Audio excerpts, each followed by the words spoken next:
CPM നേതാവ് Shri AK ബാലൻ ഇന്നലെ നടത്തിയ ഒരു പ്രസ്താവന ഇന്ത്യയിൽ സംഘപരിവാർ നടത്തുന്ന ഒരു തീവ്ര ലൈനിന് സമാനമായ ഒരു ക്യാമ്പയിനാണ്.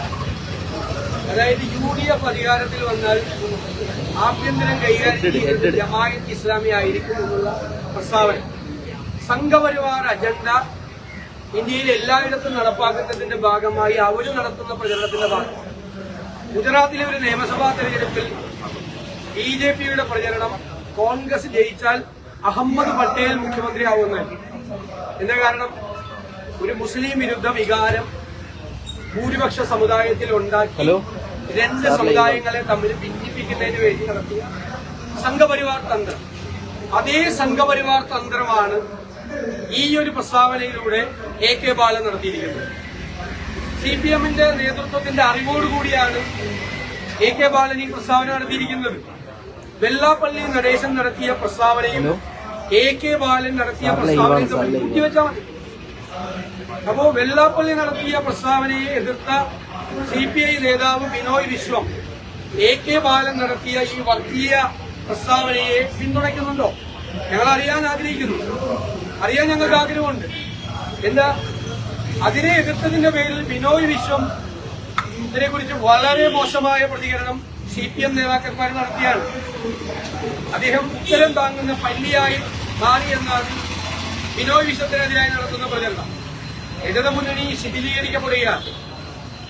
അതിനിടയിലാണ് BJPയും സംഘപരിവാറും നടത്തുന്ന സമാനമായ വർഗീയ ക്യാമ്പയിൻ CPM ഏറ്റെടുത്തിരിക്കുന്നത്. അതിന്റെ ഭാഗമായിട്ടാണ് ഇവരെല്ലാവരും ഒരേ രീതിയിൽ സംസാരിക്കുക. കേരളം, പ്രബുദ്ധ കേരളം, ഈ CPM നേതാക്കളുടെ പ്രസ്താവന കേരളത്തിൽ വിദ്വേഷത്തിന്റെ ക്യാമ്പയിൻ നടത്താൻ വേണ്ടിയിട്ടുള്ള ഈ പ്രചരണം, ഈ തെരഞ്ഞെടുപ്പിനെ സംഘപരിവാർ ചെയ്യുന്നത് പോലെ ആക്കി മാറ്റാനുള്ള ഈ ശ്രമത്തെ ചെറുത്തു തോൽപ്പിക്കും മതേതര കേരളം എന്ന കാര്യത്തിൽ ഞങ്ങൾക്ക് യാതൊരു സംശയവും.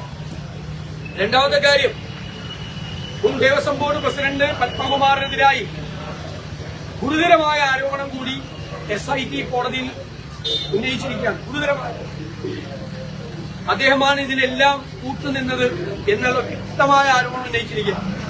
എന്നിട്ടും CPM ഈ അയ്യപ്പന്റെ സ്വർണം കവരാൻ കൂട്ടുനിന്ന ഗൂഢാലോചന നടത്തിയ പത്മകുമാറിനെയും മറ്റു നേതാക്കളെയും സംരക്ഷിക്കുകയാണ്.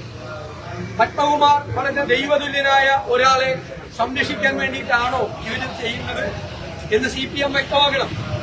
അയ്യപ്പന്റെ സ്വർണം കവർന്നവരെ ഇത്രയും രൂക്ഷമായ ഭാഷയിൽ SIT കോടതിയിൽ റിപ്പോർട്ട് കൊടുത്തിട്ടും അവരെ ഇപ്പോഴും സംരക്ഷിക്കുന്ന സമീപനമാണ് CPM. അയ്യപ്പന്റെ സ്വർണം കവർന്നവർക്ക് കൊടപിടിച്ചു കൊടുക്കുകയും അവരെ സംരക്ഷിക്കുകയുമാണ് CPMവും ഗവൺമെന്റും ചെയ്യുന്നത് എന്ന് വളരെ വ്യക്തമായിരിക്കുകയാണ്. UDFനെ, പ്രത്യേകിച്ച് കോൺഗ്രസിനെ പിന്തുണയ്ക്കുന്ന ജമാഅത്തെ ഇസ്ലാമിയുടെ സമീപനത്തിന്റെ ഗൌരവതരമായ പ്രശ്നം അത് വർഗീയ പ്രസ്ഥാനമാണെന്ന നിലപാട് CPMനും LDFനും ഉണ്ട്. അതിന്റെ ഗൌരവതരമായ കാര്യങ്ങൾ ചൂണ്ടിക്കാട്ടുന്നതിന് വേണ്ടിയാണ് AK ബാലൻ ആ പദപ്രയോഗം നടത്തിയത്. അതിന്റെ ഭാഗമായിട്ടാണ് ഈ ഒരു കാര്യം കൂടി അദ്ദേഹം ചൂണ്ടിക്കാട്ടിയത്. താങ്കൾ മറുപടിയാണ്, ചോദ്യമല്ല ചോദിച്ചത്. ഞാൻ പറയാം, 4 പതിറ്റാണ്ട് ജമാഅത്ത് ഇസ്ലാമി CPMനെ പിന്താങ്ങിയ സമയത്ത് CPMയുടെ പല പ്രാവശ്യം ഭരിച്ചല്ലോ. അന്നല്ല ആഭ്യന്തര വകുപ്പ് ജമാഅത്ത് ഇസ്ലാമിയെ കൊണ്ടാണോ CPM ഭരിപ്പിച്ചിരുന്നത്? അതാണ് മറുചോദ്യം. മനസ്സിലായ? ഇത് മനഃപൂർവ്വമായി ഒരു വർഗീയത ഉണ്ടാക്കുന്നതിന് വേണ്ടി UDF അധികാരത്തിൽ വന്നാൽ ജമാഅത്ത് ഇസ്ലാമി ആഭ്യന്തരം ഭരിക്കുന്നത് എന്നത് വർഗീയ വിഭജനം ഉണ്ടാക്കാൻ വേണ്ടി സംഘപരിവാറിന്റെ അതേ ശൈലിയിൽ CPM നിൽക്കുന്ന പരിപാടിയാണ്. അതാണ് ഞാൻ പറഞ്ഞല്ലോ, അഹമ്മദ് പട്ടേൽ മുഖ്യമന്ത്രിയാവും. അത് ആരോടാ പറഞ്ഞത്? ഗുജറാത്തിലെ ഹിന്ദുക്കളോടാണ്. നിങ്ങൾ കോൺഗ്രസിനെ തോൽപ്പിക്കണം, കോൺഗ്രസ് ജയിച്ചാൽ ഒരു മുസ്ലിം മുഖ്യമന്ത്രിയാവുമെന്ന് പറഞ്ഞതുപോലെ അതിനേക്കാൾ മോശമായിട്ടുള്ള പ്രസ്താവനയാണ് ബാലൻ നടത്തിയത്. ബാലൻ നടത്തിയ പ്രസ്താവനയെ CPM അംഗീകരിക്കുന്നുണ്ടോ? അതാണ് ഞങ്ങളുടെ പ്രതിപക്ഷ നേതാവ്. ഈ വയനാട് വലിയ തരത്തിലുള്ള രക്ഷാ ക്യാമ്പൊക്കെ കഴിഞ്ഞ് പിരിഞ്ഞപ്പോൾ ഒരു ചോദ്യം ഉയരുന്നുണ്ട് UDFനെതിരെ. നിങ്ങൾ തന്നെ വയനാട് ചൂരൽമല ദുരന്തത്തിൽ പ്രഖ്യാപിച്ച 100 വീടുകൾ ഇതുവരെ അതിന്റെ ഒരു ഡേറ്റ് എന്ന് നിങ്ങൾ പ്രഖ്യാപിക്കും, എന്ന് ഗുണവാർത്ത കണ്ടെത്തും, എന്ന് വീട് പണിയും എന്ന ചോദ്യം ആവർത്തിച്ച് UDFനെ അലട്ടുന്നുണ്ട്. ആ ചോദ്യത്തിന് മറുപടി ലഭിക്കില്ല. ഞങ്ങള് പ്രഖ്യാപിച്ച പല കാര്യങ്ങളും ചെയ്തു. ഒന്ന്, രാഹുൽ ഗാന്ധി ഇടപെട്ട് കർണാടക ഗവൺമെന്റിനെ കൊണ്ട് ചെയ്യിപ്പിച്ച 100 വീടുകളുടെ പണം കൈമാറി. ഒന്ന് ലീഗ് പ്രഖ്യാപിച്ച 100 വീടുകളുടെ സ്ഥലം ഏറ്റെടുത്ത് നിർമ്മാണ പ്രവർത്തനം തുടങ്ങി. അപ്പൊ എത്രയും 200 വീടായി, ആകെ 400 വീടേ ഉള്ളൂ. ഇനി ഞങ്ങളുടെ സ്ഥലം കിട്ടാൻ അടുത്ത ആഴ്ച ഞങ്ങളുടെ രജിസ്ട്രേഷനാണ് സ്ഥലത്തിന്റെ. ആ രജിസ്ട്രേഷൻ കഴിഞ്ഞാൽ ഉടൻ തന്നെ 10 ദിവസത്തിനുള്ളിൽ പ്ലാൻ അംഗീകരിച്ച് ഞങ്ങളുടെ നിർമ്മാണ പ്രവർത്തനം ഞങ്ങൾ തുടങ്ങും. അപ്പൊ 300 വീടാവും. അപ്പൊ ആകെ 400 വീടേ നിർമ്മിക്കട്ടേ ഉള്ളൂ. അപ്പൊ 300 വീട് നിർമ്മിക്കുന്നത് UDF ആയിട്ട് ബന്ധപ്പെട്ട് കോൺഗ്രസുമായിട്ട് ബന്ധപ്പെട്ടാണെന്ന് മനസ്സിലാക്കിയാൽ മതി. അപ്പൊ സർക്കാർ ബാങ്കിൽ ഇട്ടിരിക്കുന്ന 742 കോടി രൂപ ഇപ്പോഴും ചികിത്സാ ചെലവ് കൊടുക്കുന്നില്ല, അവിടെ ഇപ്പോഴും റെന്റ് കൊടുക്കുന്നില്ല പലർക്കും. അപ്പൊ ആ കാശ് അവിടെ ഇട്ടിട്ട് സർക്കാർ എന്ത് ചെയ്യുക? അതാണ് ചോദ്യം.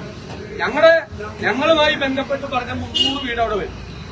ഇപ്പൊ യൂത്ത് കോൺഗ്രസിന്റെ കാര്യം പറയും. യൂത്ത് കോൺഗ്രസ് കളക്ട് ചെയ്ത 1,05,00,000 രൂപ അത് KPCCക്ക് കൈമാറും അടുത്ത ദിവസം.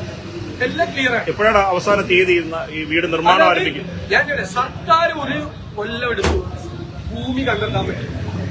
സർക്കാർ ഞങ്ങൾക്ക് ആ ഭൂമി തരില്ല എന്ന് പറഞ്ഞപ്പോഴാണ് ഞങ്ങള് ഭൂമി നോക്കി തുടങ്ങിയത്. 3 മാസമേ ഉള്ളൂ.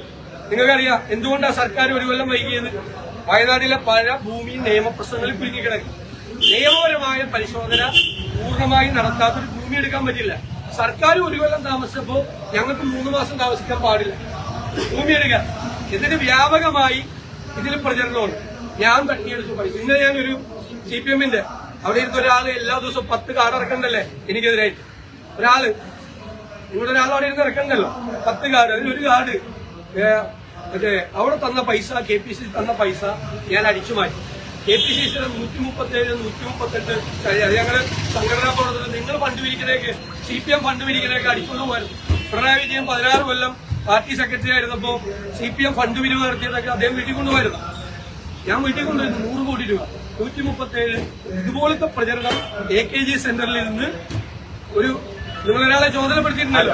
അയാളുടെ നേതൃത്വത്തിൽ എല്ലാവർക്കും അറിയാലോ, ഞാൻ പറയുന്നതിന്റെ പേര് എല്ലാ ദിവസവും 10 കാർഡ് ഇറക്കുക.